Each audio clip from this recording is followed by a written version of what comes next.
Now available in paperback and Kindle Unlimited, E-Steam The Sands of Time. It's action and adventure in ancient Egypt in this terrific teen time travel romance.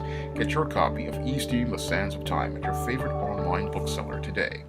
One of my viewers wanted to know what my thoughts were regarding physicist Ronald Mallette and his whole theory regarding time travel.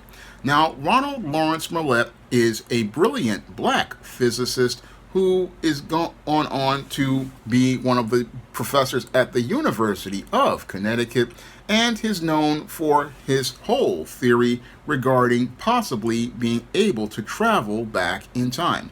Now, this whole idea of looking to travel back in time is something that Ronald Mallette has wanted to do ever since he wound up losing his father when he was 10 years old when he died of a heart attack in 1955. Now, when Ronald Mallett's father wound up passing away, this is where Ronald Mallette got extremely depressed as a boy, and 1 year later, after he read a Classics Illustrated comic based on H.G. Wells' Time Machine, this is where he wound up resolving to go back in time to save his father. And when I listen to his story, it really reminds me of a Star Trek Deep Space Nine episode where Ben Sisko is basically going to learn how to do things with time travel to go save his son. And both of these whole theories, again, were things as related to fantasy, but in reality, when it comes to Ronald Lawrence Mallette, he sounds like a lot of the men in crisis that I talk about in my book, The Man Crisis, and it looks like to me that Ronald Mallette possibly it was a man in crisis as related to the issue of not being able to understand about life and death, and this is possibly what led to him becoming very dedicated as related to science and the whole concept of time travel. Now, Ronald Mallette became very dedicated to this dream of being able to go back in time to save his father and served in the U.S. Air Force for 4 years during the Vietnam War. Then, as he returned to civilian life, watched the show Star Trek, and as he watched the show Star Trek, he basically watched the episode City on the Edge of Forever, and that became one of his favorite episodes because that was about time travel and people and living and dying. And as he became older, he got a PhD from Pennsylvania State University in physics, then got a graduate assistant award for excellence in teaching, and then went on to become an assistant professor in the University of Connecticut in 1975 after getting his doctorate in 1973, got promoted to full professor in 1987, and has gotten lots of academic honors and distinctions for his research in things related to time travel, such as black holes, general relativity, quantum cosmology, astrophysics, and even time travel, and is a professor emeritus at the University of Connecticut, where he has been pursuing the idea of creating a time machine. And as he's been creating this whole theory regarding this time machine, he's basically thinking that he can use the whole concept of a ring laser's properties as related to Einstein's theory of relativity, and he believes that he can use a ring laser to go out here and produce a limited amount of time dragging to basically create a gravitational field as related to pulling time back, and that could possibly be used to basically go out here and take a person back in time. This is what Ronald Mallette believes can possibly be done with science as related to going out here and go traveling through time. He believes that you can go out here and use the laser to again go out here and use it as a way to reverse time. This is what he believes as related to the whole concept of time travel as related to science. But what he misses out on is the whole understanding of the spiritual, because when it comes to the whole idea of life of time is out of man's hands. No, time is not something that's controlled by man. This is what I believe. time is something controlled by God, and it's controlled by God so that everything can be done as related to his righteousness and glory, and created and make sure that every work is done as related to his righteousness and glory. Because if man had complete control over time, what would happen is complete chaos, because what would happen is they would go out here altering events that were tragic to prevent them from being tragedies, and this would basically lead to humankind never learning valuable life lessons. What would happen is that you would have humanity never being able to learn valuable life lessons as related to certain periods in history. Moreover, if man had control over time, this would lead to several ethical conundrums, because this would lead to people deciding to do things like possibly send evil people like Adolf Hitler to the Shadow Realm and prevent the deaths of people in World War II, or participate in things like making sure that slavery never happened, as related to things, again, looking to alter history, or some races coming on and looking to participate in the genetic annihilation of black people. This is what could happen in the hands of an individual who, again, has low ethics and would look to go out here and control time. They would look to alter history, and that would create a series of anomalies that could basically do damage to the overall space-time continuum if you want to go back to science. But when it comes to the spiritual, again, this is the aspect that Ronald Mallette really doesn't understand. He doesn't understand the spiritual because I don't really think he reads the Bible. I think he doesn't really believe in God because he believes in a lot of science. But the whole thing is that when it comes to everything, God is the one who's in control. And even though we don't agree with some of the things that he does as related to his control, the whole thing is that everything is in his control.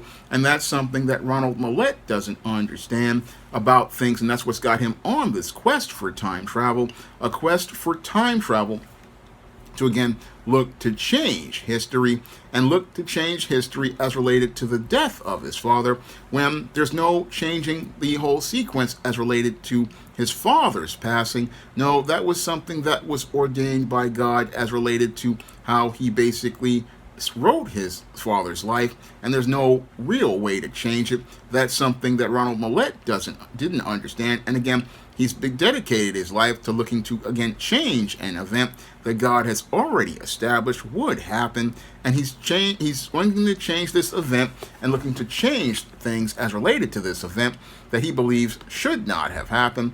But there's no way of going to change those things because, again, this world belongs to God. The world is his, and since it's his world, he basically makes it the way he wants it to be. And there's no way to go out here and change the time unless he wanted the time to be changed. And if he were to go out here and change the time for one person, then he'd have to go out here and change it for all people. And that's something I don't think he would want to do, is change something that he already made, because he believes what he's doing is perfect. Now, I myself would like to see several events in my life completely change. But the whole thing is I can't change those events. And in some of those cases, I basically learned some valuable life lessons. I didn't see it until later on. But the whole thing is, this guy basically, he's got an idea about time travel. But as I see it, when it comes to this whole idea of time travel, it's something I dealt with in one of my books, Esteem the Sands of Time, where this character, Decadia, an agent of Kronos, wanted to go out here and do a deal for Lucifer to kill John Haynes when he was a teenager, before he had given his life to Christ. And what she wanted to do was get him off the board before his time was supposed to come. Unfortunately, that whole event of looking to take him out of the timeline basically led to the almost complete collapse of the space-time continuum in Sands of Time. And because every event leads to another event, and if these events don't line up, it can basically just do damage to the overall timeline of the entire universe. This is what I come up with my scientific theory based on movies like Back to the Future and the obscure Jim Belushi film, Mr. Destiny. Now, Mr. Destiny really showed us what really happens with time travel. That was really interesting, how they show how all the events come together to form a chain. But if one event comes out of place, it's like a domino effect in that it impacts people's lives. Same thing was presented in the sequel to Back to the Future and the first Back to the Future, that one event can basically change the entire line and basically lead to things completely changing. So the whole idea of, again, a time machine basically changing things, that's something that some people want to do because they have some sort of regret that's related to things. And the whole thing is that if you change time for one person, then you have to change it for everyone because it changes the way everyone behaves. Because again, as Mr. Destiny talked about it, about everything, again, being connected. And in Back to the Future, they talk about, one event can change everything. This is what happens when you don't understand, again, the whole order of God as related to his righteousness and glory. You don't understand that all events are under his control, as he has basically written out everybody's life the way he wants it to be. Even though he's given people free will, the whole thing is there's a course for people to follow.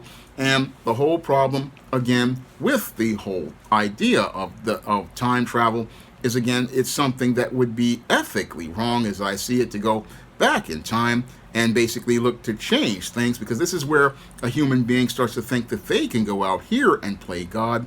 They believe that they can go out here and play God and look to, again, change events. And if things don't go their way, they're going run into the time machine based on their feelings, run into the time machine to change things. But changing things is not going to help you grow and develop.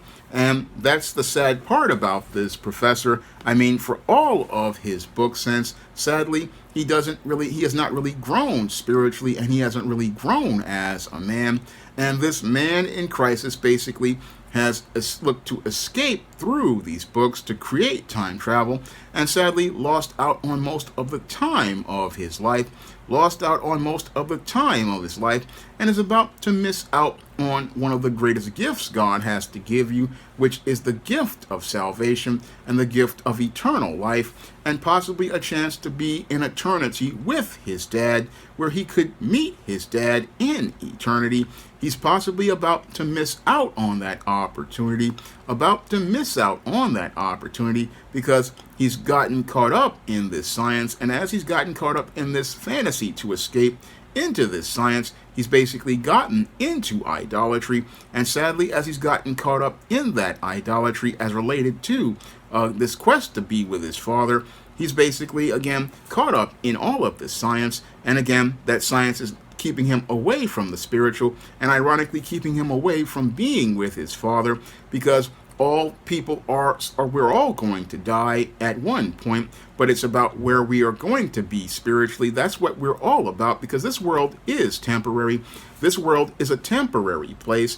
It's a place where we're only here to, again, do God's work as related to his glory, and part of doing that work as related to his glory is going and receiving his gift of salvation, finding his gift of salvation, and finding the kingdom of heaven. The kingdom of heaven is supposed to be the ultimate goal for us as related to this world, as related to getting that gift of salvation to be a part of the kingdom of heaven. That's what we're here for as related to our lives, which are finite. Again, finite in the time that we have to make a choice to get to the infinite of the eternal, which is all eternity. And again, Ronald Mallette, sadly, as he's caught up in science, is thinking about the time of this world, not understanding that this world is a temporary place, and we need to be focused on the next world of the spiritual, the next world of the eternal, the next world where we will be with God. This is what, sadly, this man is missing out on, because he's got daddy issues, and those daddy issues sadly put him on the road from being a brilliant man to becoming a brilliant man in crisis. Now, if you want to learn more about what leads to males like Ronald Lawrence Mallette being smart and as related to science, but not really smart as related to life, you can learn why this man wound up on the road to becoming a man in crisis by picking up my book, The Man Crisis, on Amazon.com in paperback and Kindle format. You can also find The Man Crisis at other online booksellers like Draft to Digital, Google Play, Barnes & Noble, and big box retailers like Walmart and Target. And if you want to see me make more videos like this, which was requested by a viewer, you can drop a donation for a minimum of $15 to the PayPal or the Cash App by clicking the links in the description box. And if I know something about that subject, I will make that video for you. That's all I have to say for this video. You can comment, rate, and subscribe. Now available in paperback and e-readers, Isis, Dark Incubus. The goddess next door gets enthralled in a romantic entanglement with an evil incubus in this all-new Isis series adventure. Get your copy of Isis, Dark Incubus in paperback and e-readers today. Now available in paperback and e-readers, A Steam Horror in the Hamptons. The aspiring angel tries to escape a house of horrors in this action-packed, all-new Esteem series adventure. Get your copy of Esteem Horror in the Hamptons in paperback and e-readers at online booksellers everywhere. Now available in paperback and Kindle, Vampires Stalk the Darkness of the Eternal Night. Get your copy of Eternal Night in paperback and Kindle on Amazon.com. Support Black-owned and Black-operated digital broadcast media. www.niceradionetwork.com. Nice Radio Network, broadcasting 24 hours a day, 7 days a week.